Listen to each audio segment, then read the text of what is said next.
Escucha para actuar. Los temas que marcarán un punto de inflexión en la relación que tenemos con nuestro medio ambiente, a través del desarrollo sustentable. Porque el cambio debe ser de nosotros y no del clima. Esto es La Década del Cambio, un podcast de Codex Verde.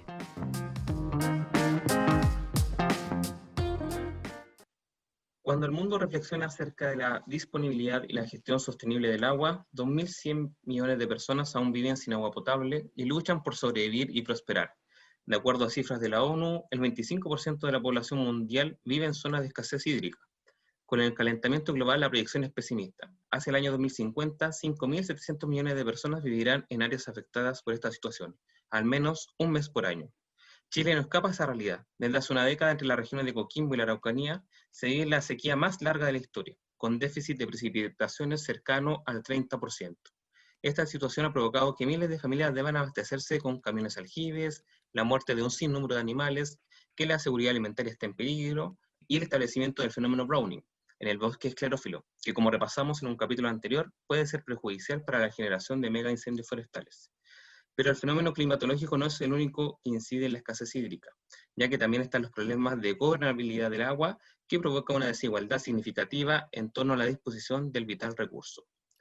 Por ello, y para hablar sobre escasez hídrica, megasequía y soluciones, en el 11º capítulo de la década del cambio tenemos con nosotros a Pamela Po, magíster en sociología y coordinadora política de Chile Sustentable, y quien ha seguido de cerca la reforma del Código de Aguas. ¿Cómo estás, Pamela? Bienvenida a la década del cambio. Hola, muy bien, muchas gracias por la invitación. Llevamos casi una década legislando el Código de Agua, así que no es menor lo que Hay está harto que ocurriendo con contar. aquello. Hay Hay harto que contar. harto que contar. Bueno, harto que contar y poco avance. Bueno. Y bueno, también tenemos con nosotros a Rocío Espinosa, magíster en finanzas y directora de AMULEN, fundación que busca el desarrollo de comunidades vulnerables por medio del acceso al agua, mejorando su calidad de vida desde el uso, manejo y acceso a este recurso básico. ¿Cómo está, Rocío? Bienvenida a la década del cambio también. Hola, ¿cómo están? Muchas gracias por la invitación. Muchas gracias a ti, Rocío, por sumarte a nuestro 11º capítulo, que es el penúltimo de esta temporada, de la primera temporada. Antes de comenzar la entrevista, chicas, les recuerdo que La Década del Cambio es un podcast de Codex Verde y que cuenta con el apoyo de la Red Campus Sustentable, la Agencia de Sustentabilidad y Cambio Climático, Cyclo y Reciter Economía Circular. Bueno, fue un poquito larga mi introducción, hay que meter un poquito los temas que vamos a abordar y quería comenzar contigo, Pamela, como de lo más general y hasta ir a lo más específico. Y te quería consultar, Pamela, bueno, ¿cuáles son los factores que inciden en la mega sequía que estamos enfrentando como país hace ya una década? ¿Hay un punto de retorno para esta problemática? Mira, yo creo que estamos en un punto en el cual no sabemos, yo creo que se podría, la verdad, recuperar aún el tema del agua. O sea, si bien tenemos una mega sequía que está generada por una parte por el cambio climático, ¿cierto? También está generada por todo el tema de los usos del agua. Y creo que estamos ante una posibilidad. La verdad que el tema del cambio constitucional me genera un poco de esperanza, poca, pero me genera esperanza, en relación a poder cambiar o generar una mejor gestión de las aguas, la que hoy en día de perpetuarse el Código de Agua como está o la Constitución tal cual está, la verdad que sería imposible generar otro pacto social, ¿cierto?, en términos de gestión hídrica. Entonces, son ambas cosas, es tanto cambio climático como los usos del agua que son muy intensivos en las distintas regiones del país donde tenemos presente el extractivismo. Tú me nombraste el tema de la Constitución. ¿Qué implicaría cambiar el espíritu del Código de Aguas? ¿Qué es lo que tenemos actualmente que genera esta problemática y hacia dónde podemos apuntar? Mira, hoy en día los derechos de aprovechamiento de agua son de privados, son entregados de forma gratuita, ¿cierto? Y a perpetuidad, o sea, una persona que acceda a un derecho de agua es heredable, ¿cierto? Lo puede vender, puede disponer del derecho, por lo tanto, en ese sentido, adquieres prácticamente como un bien, así como una casa en el fondo. Ese es el nivel de propiedad en el cual, así de duro es el tema de la propiedad del agua. Por otro lado, tenemos que estar la Constitución, la propiedad del derecho de aprovechamiento. Si bien el agua es un bien nacional de uso público, se contrapone, ¿cierto?, con que el derecho de aprovechamiento, la propiedad esté dentro de la Constitución. Entonces ahí es donde se genera esta pugna, ¿cierto?, de miradas, de una que es como de bien común, por decirlo así, o de bien público, y otra que es totalmente privatista. Y estas dos miradas colisionan, pero el problema que tenemos es que prevalece la de la propiedad privada.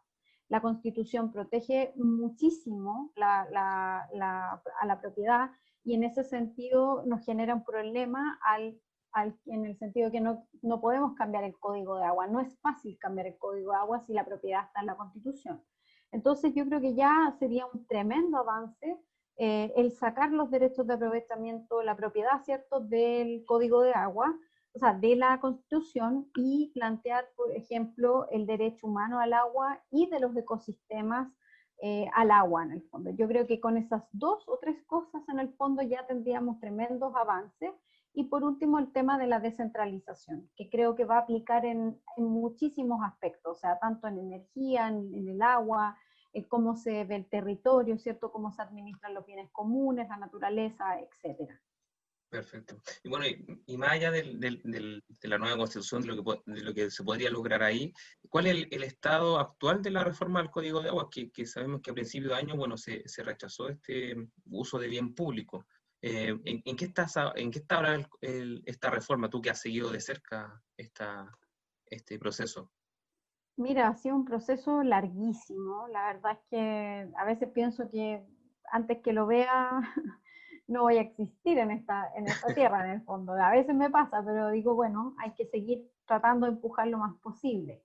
La verdad es que queda una vuelta un poco larga, dado Sí. que las comisiones hoy en día el proyecto está en la Comisión de Constitución, ¿cierto? Se está votando la constitucionalidad, quedan alrededor de 3 o 4 artículos, y después de eso va a pasar a la sala, ¿ya?, del Senado.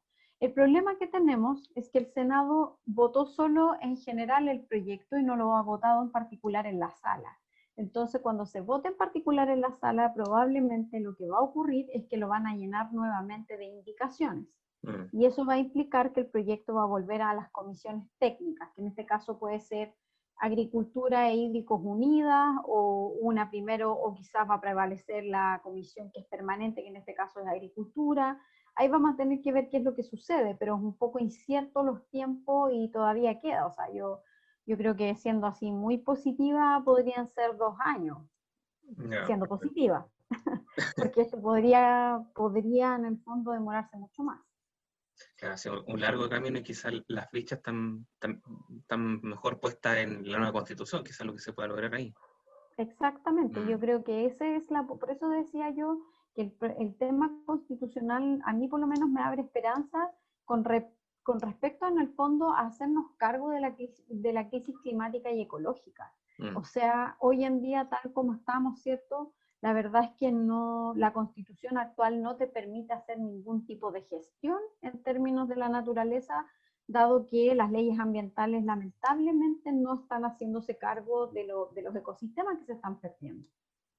Hay una señal clara igual desde parte de la institución que por ejemplo, la dirección encargada de coordinar las aguas, si puede decir, la DGA, la Dirección General de Agua, está bajo la jurisdicción o bajo el alero del Ministerio de Obras Públicas, en vez de estar, por ejemplo, al alero del Ministerio del Medio Ambiente. Igual hay una señal, obviamente, ahí que el agua se ve como, primero, como lo que decías tú, como para un uso productivo, y luego vendrá quizá el uso para lo humano. Totalmente, o sea, hoy en día tenemos el grave problema que estamos teniendo además en términos ecosistémicos, es el tema de que los ministerios productivos son los que en el fondo están dictando la política ambiental. Hoy en día tenemos cierto Consejo de Ministros, que el Ministerio de Medio Ambiente está supeditado, ¿cierto?, a las decisiones que toma el Consejo de Ministros.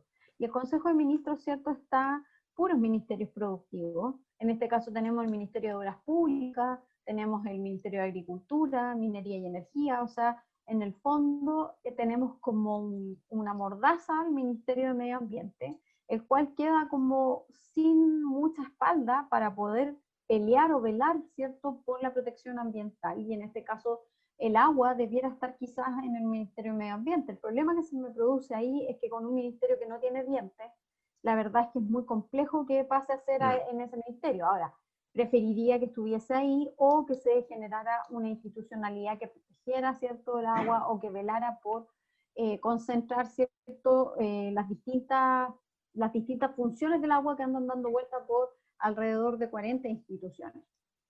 Perfecto, muchas gracias, Pablo. Vamos a terminar esta tanda contigo y para dar paso a Rocío, porque tiene muchas cosas que contar, evidentemente. Ella es directora de la Fundación Amulén, que, como he dicho, se dedica a abordar temas de agua. Y ellos hicieron un estudio, no sé, el año pasado o hace 2 años, en el que indicaban que el 47,2% de las viviendas rurales, es decir, el 324.216 hogares, no cuenta con acceso formal a agua potable, y su abastecimiento depende de un 84% de pozos o ríos que en el último tiempo han disminuido obviamente su caudal o han desaparecido por completo. Esto significa que familias se abastezcan, como dije en la introducción, de camiones aljibes que solo entregan 50 litros por persona al día. Rocío, bueno, que tú has vivido de cerca toda esta situación con estudio, con trabajo en terreno, ¿de qué forma le afecta a las personas esta condición de no contar con el acceso formal a agua potable? Con el agravante de la pandemia, obviamente, por el COVID-19 que ha afectado a Chile y al mundo. Sí, bueno, efectivamente es muy curioso lo que pasa, porque este año que llovió un poco más que el 2019, pero claro, nos estábamos comparando con el año más seco en la historia y ahora con el último más seco en los últimos 1000 años, como que uno se relajó y creyó que la sequía se había acabado. Sin embargo, en las comunidades rurales esto está lejos de acabarse. La Fundación Amulén, y quiero hacer como ahí la distinción, nosotros nos dedicamos, tenemos foco en las comunidades, en las personas. Nuestra visión del agua es completamente distinto a lo que estaba hablando Pamela, sino que es acceso a agua a las personas y cómo eso es una herramienta de la superación de la pobreza. Nosotros no estamos en temas regulatorios, ni menos nos metemos en temas constitucionales, sino que nosotros somos una fundación que es mucho más operativa y que va a la acción.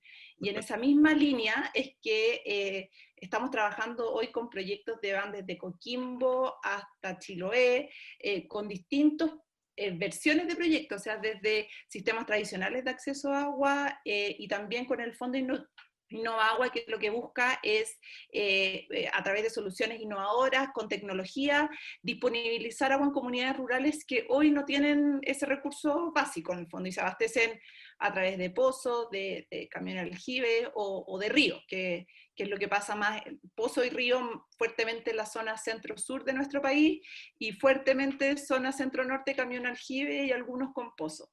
Entonces, esa es la realidad y justamente si uno ve que con el tema de la sequía, el 85% de las personas se abastecen con fuentes que son naturales, como ríos, esteros, lagos, vertientes, etc., efectivamente las fuentes de abastecimiento de sus recursos se ven mermadas.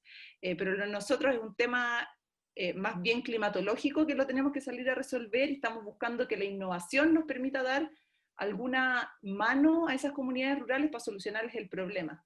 Es completamente distinto un poco la mirada a lo que estaban hablando antes. Perfecto. Y bueno, y en el marco del estudio que también hice referencia, se indica que las poblaciones rurales más afectadas por este estrés hídrico son la ubicada en la Araucanía, Biobío, los lagos y los ríos. Te quería consultar, ¿por qué se da este fenómeno en estas regiones donde podríamos inferir que hay una mayor disposición del agua? ¿Cuáles No, son los factores que inciden? Del estrés hídrico es desde Coquimbo hasta Maule. Ah, Y perfecto. la falta de infraestructura básica Ya. es en las regiones de la Araucanía, principalmente la Araucanía Biobío. ¿Y Ya. por qué se da? Es por una razón bastante lógica, que en el fondo cuando uno hace una planificación de cómo dar acceso a agua en las comunidades rurales, existen las comunidades rurales que son concentradas, otras que son semiconcentradas, con una densidad poblacional de entre 1.000 y 1.200 habitantes, y otras que son las dispersas.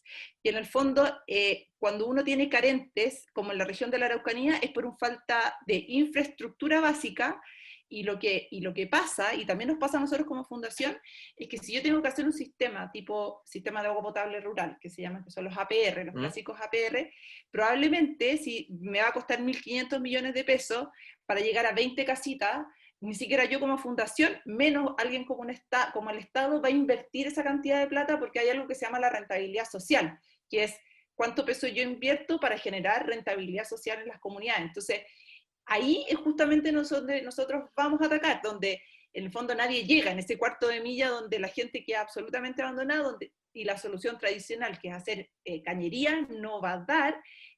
Vamos con distintas soluciones que les permitamos asegurarles la calidad del agua en la cantidad que ellos merecen, y siempre son las 3 C: cantidad, calidad y continuidad, con la continuidad que se merecen.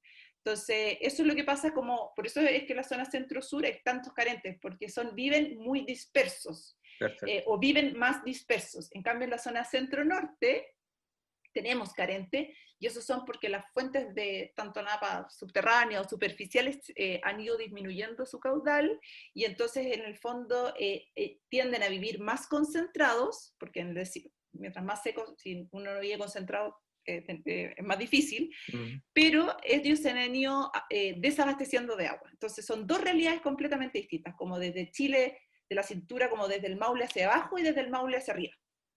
Qué bueno, gracias por puntualizar ese tema, Rocío, muy claro. Bueno, tú nombraste a los sistemas de agua potable rural, bueno, o más conocidos como APR, que desde de la década del 60 han aportado soluciones de abastecimiento y sanitarios para miles de familias, que evidentemente si estos sistemas no existiesen, serían muchas más las familias que podrían sufrir el no tener agua potable. Sin embargo, estos sistemas que tienen apoyo estatal, pero que son organizados por cooperativas vecinales, han sufrido algunos problemas en el último tiempo en torno a la megasequía y el estrés hídrico de algunas zonas. Rocío, ¿qué problemáticas específicamente son estas? Y si tú conoces si hay algún plan del gobierno, de empresas sanitarias, o quizás ustedes quieren incurrir en eso para para adaptar estos sistemas a las nuevas condiciones meteorológicas y de desarrollo que tiene nuestro país. Los APR en general, los grandes problemas que tienen van en dos grandes vertientes. Uno son los temas técnicos, que muchas veces no tienen como los recursos, las capacidades para, por ejemplo, tener sistematizado todos los sensores, todas las partes del sistema mismo, como el caudalímetro. No me quiero ir tan técnica porque que tanto tecnicismo, pero en el fondo yo tenía la historia de un señor, don Juan, que en la región de Valparaíso, en la comuna de Santa María, donde iba todos los días, 7 veces al día, a medir el nivel del pozo del agua. Ese pobre señor no tenía opción de hacer otro trabajo que no fuese, era el presidente de la comunidad, de la APR, iba todos los días, 7 veces al día a medir el pozo, estaba obsesionado porque se estaba acabando el agua. Pero si a esa misma persona nosotros le entregáramos como una herramienta, un sistema que él pudiera tener, tal vez no en un celular, pero sí en una pantalla en la oficina donde opera el sistema de agua potable rural, probablemente le ayudaríamos y él podría hacer una gestión sobre esta agua y no estar en la parte de ir a medir todos los días el caudalímetro y ver cómo estaban los niveles. Eso es como para graficar la realidad en términos técnicos y de condiciones que tienen los sistemas de APR. Y la otra patita que tienen es un tema tal vez como de habilidades más blandas o comerciales, donde tienen un porcentaje de no pago y que además son los mismos vecinos los que administran estas plantas de tratamiento. Entonces, si la planta falla, si hay un corte, si se cortó la luz, si la bomba se quemó, los mismos vecinos van a increpar a estos otros vecinos. Entonces hay un tema súper difícil de manejar como a nivel más soft. Entonces, esas son las dos grandes vertientes que pasan en las problemáticas de los sistemas de agua potable rural.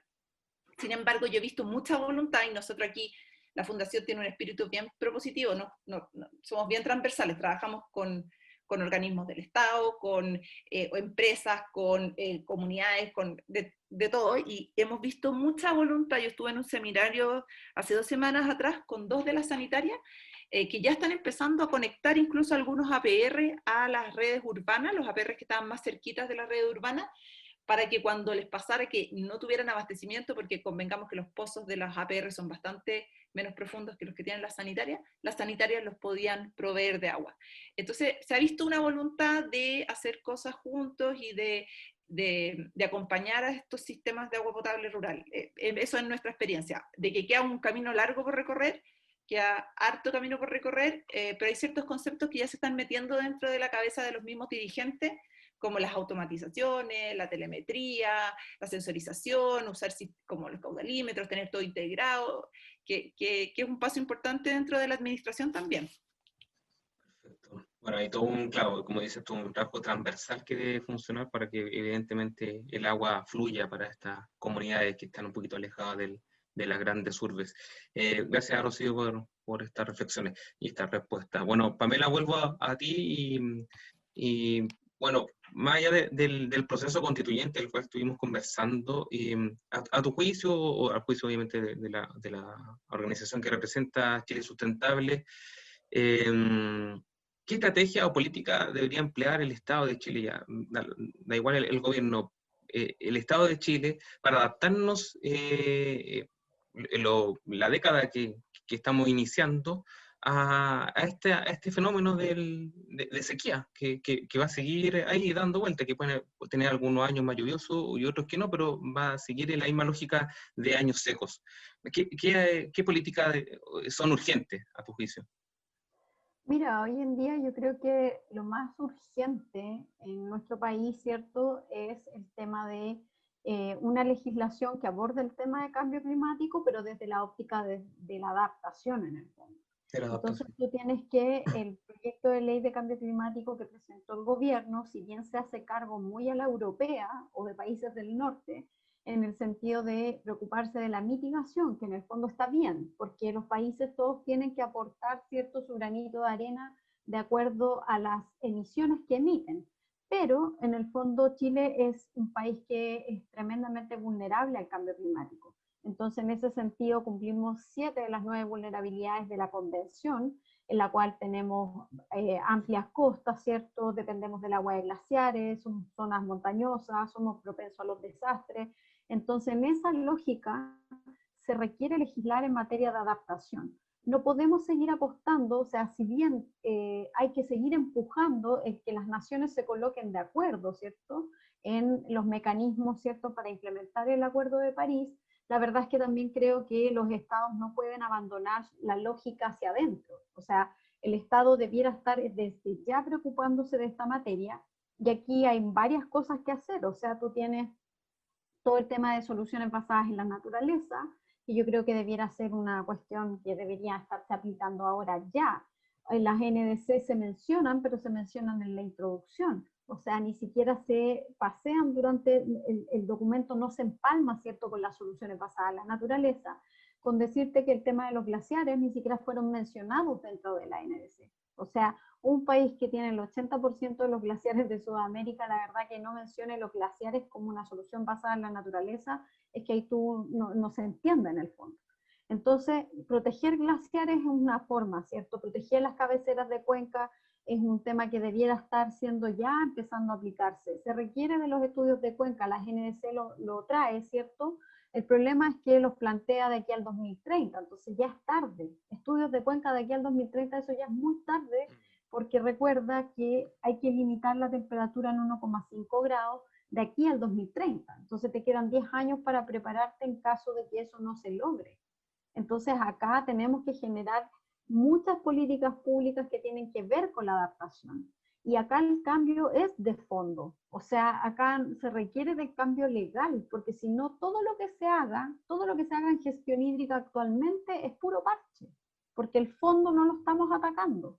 Dependemos de la buena voluntad en el fondo, y eso no puede ser la política de adaptación, que en el fondo dependamos de que los privados tengan ganas en el fondo de gestionar mejor en las aguas. Eso no está sucediendo. De hecho, hay pugnas en algunos ríos en las cuales se ha instalado, por ejemplo, hidroeléctricas, y agricultores se están peleando el agua, por ejemplo, en las juntas de vigilancia. Entonces, el tema es tremendamente grave, y el Estado hoy en día está como un mero observador de lo que está ocurriendo.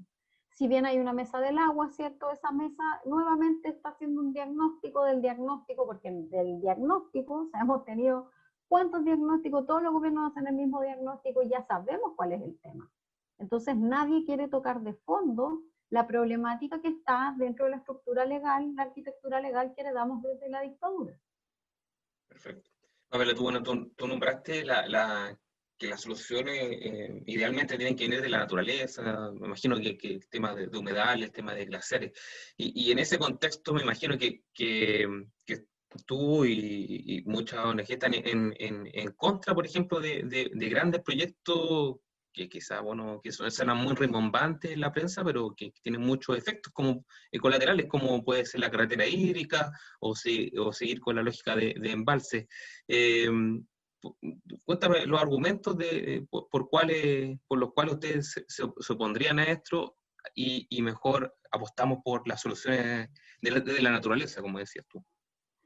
Ocurre que las obras grises, ¿cierto?, generan un montón de problemas en los ecosistemas. O sea, cuando tú, por ejemplo, construyes un canal, lo impermeabilizas con cemento, la cuenca, ¿cierto?, las aguas subterráneas no se recargan, porque tienes impermeabilizado. En el fondo, las aguas subterráneas y superficiales están conectadas. Entonces, cuando tú impermeabilizas con cemento, tú cortas esa interacción.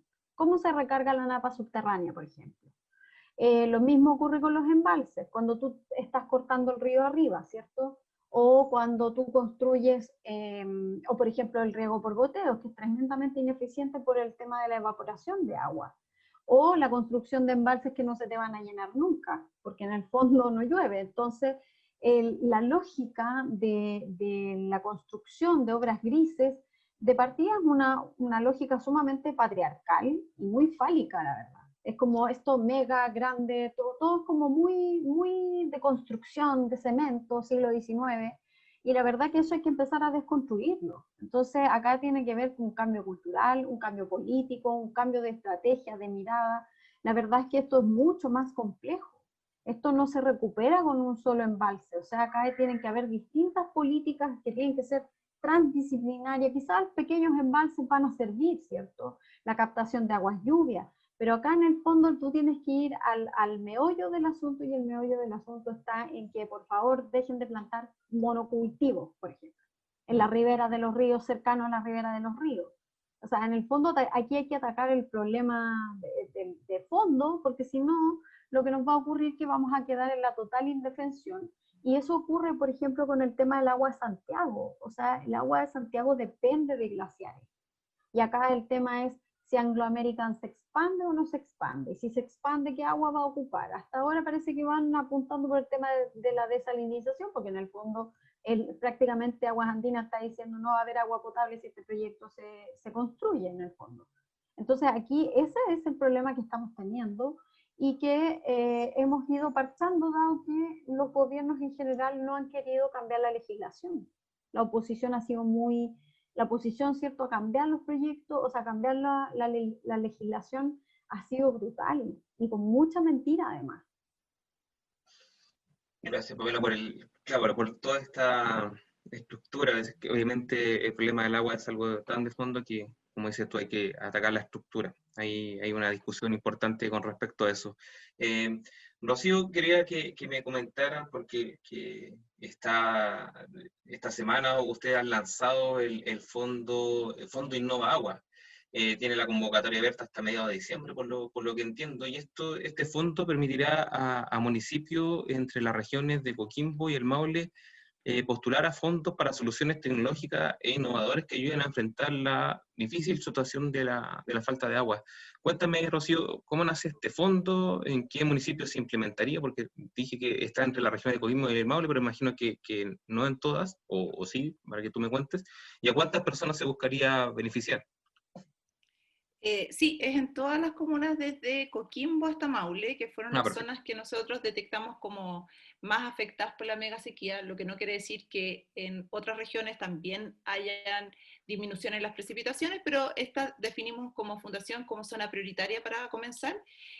Los municipios deben postular desde un formulario bastante simple, un par de preguntas donde levantan la comunidad donde ellos quieren priorizar el tema de la solución a implementar, datos básicos de cuánta gente vive, las condiciones, si tienen abastecimiento por algún camión aljibe, cuánta agua deja, etc. y un video donde queremos vincular en el fondo tanto al municipio como o al que va a ser el líder de este proyecto en el territorio, para que él nos cuente como en primera persona el drama de las personas que él está pidiendo ayuda. Esa postulación está abierta desde el 23 de noviembre al 14 de diciembre, pasa por una etapa de revisión por un comité técnico, luego viene una visita a terreno a las 10 localidades priorizadas, y tenemos el sueño de ir creciendo en implementaciones, partir con 3 este año, pero continuar los años sucesivos implementando cada vez más soluciones de acceso a agua en las comunidades rurales que hoy no tienen ese beneficio de forma permanente. Perfecto. Y Rocío, bueno, quería consultar qué tipo de soluciones se podrían implementar a través de este fondo. ¿Sería una solución permanente y se vislumbra quién estaría, por ejemplo, encargado de la ejecución y la mantención del sistema? ¿Cómo podría ser cómo es la prolongación de cuando la persona o la comunidad se gana un proyecto? Lo que nosotros hacemos como fundación es que trabajamos con el proyecto desde la comunidad. Nosotros vamos a elegir cuáles son las 3 localidades priorizadas, que no quiere decir que el resto no tengamos el sueño de lograr. Esto es un loop que empieza ahora y que queremos seguir aumentando las implementaciones, pero las comunidades siempre son protagonistas de su solución. Lo hemos trabajado así desde la fundación desde hace mucho tiempo, y lo que hemos visto que funciona mejor es justamente generar ese vínculo desde el principio. Si uno llega e impone una solución desde el como organismo central, sea cual sea, desde el organismo central en el fondo, una fundación, una oficina, y sin preguntarle, las comunidades no hacen propios los proyectos. Entonces, la idea es que esto se hace un traspaso a la comunidad, donde ellos lo administran, y por supuesto que se les entrega gradualmente hasta que ellos son absolutamente autónomos y pueden manejar el equipo, lo que sea. No te puedo decir qué tipo de solución es, porque hay desde desalinizadora, soluciones de acumulación de agua lluvia que permiten tener el agua potable por hasta 6 meses, tenemos donde no tengamos ninguna fuente de agua ni superficial, ni subterránea, ni estemos cerca del mar, probablemente vamos a buscar alguna solución tipo agua del aire. Entonces, cuando tengamos como el universo de las necesidades de los postulantes, vamos a ir haciendo los mejores match con lo que creemos que les puede funcionar bien según sus propias condiciones. Perfecto. Bueno, y las postulaciones son en el sitio web de Fundación Amulen, ¿cierto? Sí, www.fundacionamulen.cl. Ahí para quienes estén escuchando este podcast y les interese y tengan alguna solución innovadora o sientan que en su comunidad falta este tipo de soluciones, ahí para que postulen. Bueno, es súper importante, como abordamos con Pamela, lo estructural de esto, y también obviamente necesitamos soluciones ahora, en el actual, y son las que está proponiendo Fundación Amulen. Bueno, estimada, estamos llegando ya al final del programa, y como les conté, tenemos una sección de cierre, que es recomendaciones de los invitados del podcast La Década del Cambio. Todos nos han recomendado películas, series o documentales, libros, y nosotros cuando termine este ciclo de capítulos lo vamos a compartir con nuestros seguidores. Pamela, cuéntame, ¿tú tienes alguna recomendación?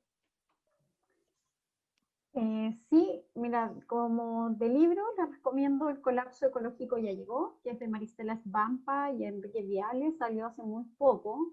La verdad que el libro no está en librerías de acá, pero lo pueden encargar no voy a hacerle propaganda a las páginas web, pero en el fondo están en internet y lo pueden adquirir, como también está como el libro electrónico. Y documental les recomiendo Besa al suelo, que está en Netflix, que en el fondo nos enseña cómo a recuperar o cómo debe ser la agricultura, cómo trabajar el suelo el suelo es un gran captador de carbono en el fondo. Entonces, cómo hacer para que se regenere de forma más rápida y a su vez también capte el carbono y las emisiones que se emiten. Así que esas serían mis recomendaciones. Y esto justo en el marco de la semana que se conmemora el Día Mundial de los Suelos, que es el 5 de diciembre, así que muy atingente la recomendación, Pamela. ¿Y tú, por tu parte, Rocío, alguna recomendación para nuestros seguidores de Codex Verde? Mira, va a sonar un poco como autorreferente, pero nunca está de más decirlo. Obvio. El tema de la visibilización del mundo rural y de la falta de acceso a agua. Nosotros hicimos un estudio como fundación que se llama Pobres de Agua, visibilización de un problema oculto de la Fundación Amulén, que lo pueden descargar desde nuestra página. Así que no tienen que cargarlo por ningún lado, llegar y descargar, es gratis. Y de documentales, a mí me gustó mucho la mirada que hicieron en Netflix, el Inside Bill's Brain, donde muestran cómo el tema del agua y cómo en el fondo las innovaciones pudieron dar una solución en temas de saneamiento de aguas de gente, no precisamente de Chile, pero sí de otros países que viven realidades mucho más dramáticas tal vez que la nuestra, pero que como la tecnología y como el empuje hizo que pudieran pensar fuera de esta caja y buscar soluciones distintas. Así que esas son mis recomendaciones, súper de cerca, pero lo pueden descargar desde la página de la Fundación Amulén, es gratuito.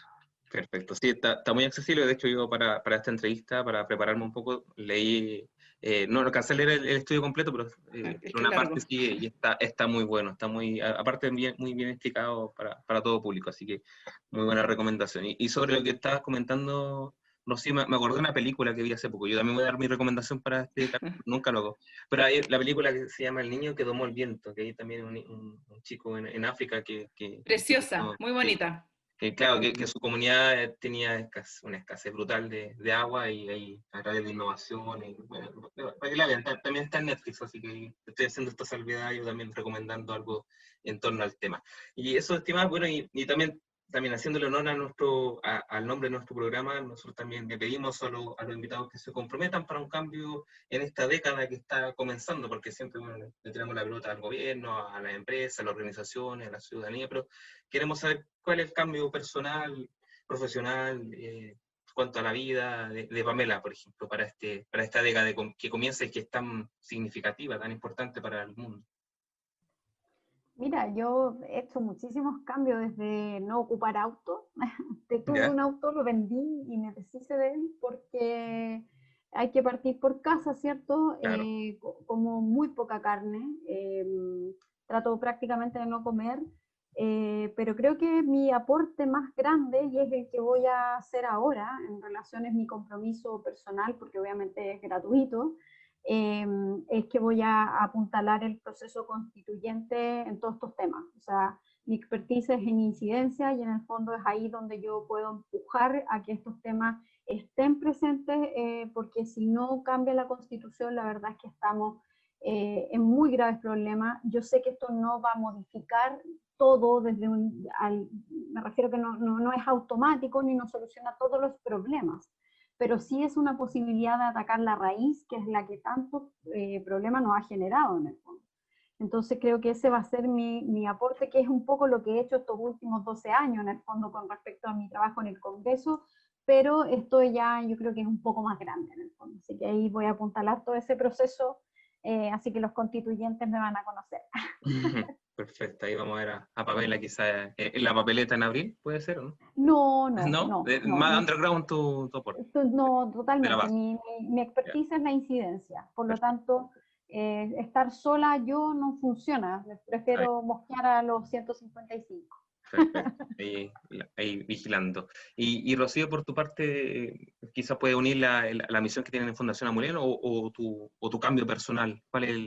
¿Cuál es el cambio de Rocío? Mira, yo no tengo esa visión tan política como Pamela.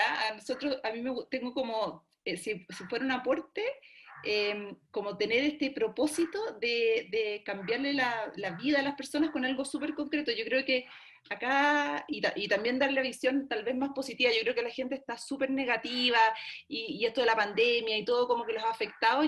Mi aporte personal en general es tratar de darle una vuelta, una solución, no quedarse tanto en la queja y en el reclamo, sino que en lo concreto a mí me pasó que cuando sacamos el Fondo Innoagua, el mejor tweet que me llegó a mí, que no sé de quién es porque ni lo conozco, era: mientras muchos se quejan, hay gente que está haciendo cosas. Y eso para mí fue el mejor piropo que me han tirado en años. Entonces quiero como transmitir eso de lo propositivo, de el hacer, de buscar una solución a las personas con esa actitud de hagamos y no nos quejemos. Entonces yo creo que por ahí va a ir mi aporte en los próximos los próximos años. O seguir en esta línea, tal vez siempre sí o sí, no sé. Perfecto. Ya, pues muchas gracias, Rocío. Y bueno, como indicábamos, queríamos abordar este tema. Bueno, el podcast La Década del Cambio quiere abordar los principales temas que van a ser, que pueden marcar un punto de inflexión en nuestro rato con la naturaleza, con nuestro medio ambiente y obviamente las comunidades. Entonces, obviamente, el tema del agua no se nos podía escapar. Y por eso queríamos tener con ustedes a dos mujeres que están trabajando en distintas áreas, desde lo político, desde la regulación, desde el código de agua, y hasta la cosa en terreno, como es el caso de Rocío. Así que les doy las gracias, estimada. Fue un gran programa, ya es el penúltimo de la primera temporada de la década del cambio, pero estuvo muy valioso los aportes que nos entregaron. Muchas gracias por la invitación. Sí, muchas gracias por la invitación. Gracias, Pamela, gracias, Rocío. Y bueno, le recuerdo a todos los que nos están escuchando que el podcast La Década del Cambio es de Codex Verde, con el apoyo de la Red Campus Sustentable, la Agencia de Sustentabilidad y Cambio Climático, Cyclops y Reseter Economía Circular. Nos escuchamos en una próxima ocasión. Nos vemos, hasta luego.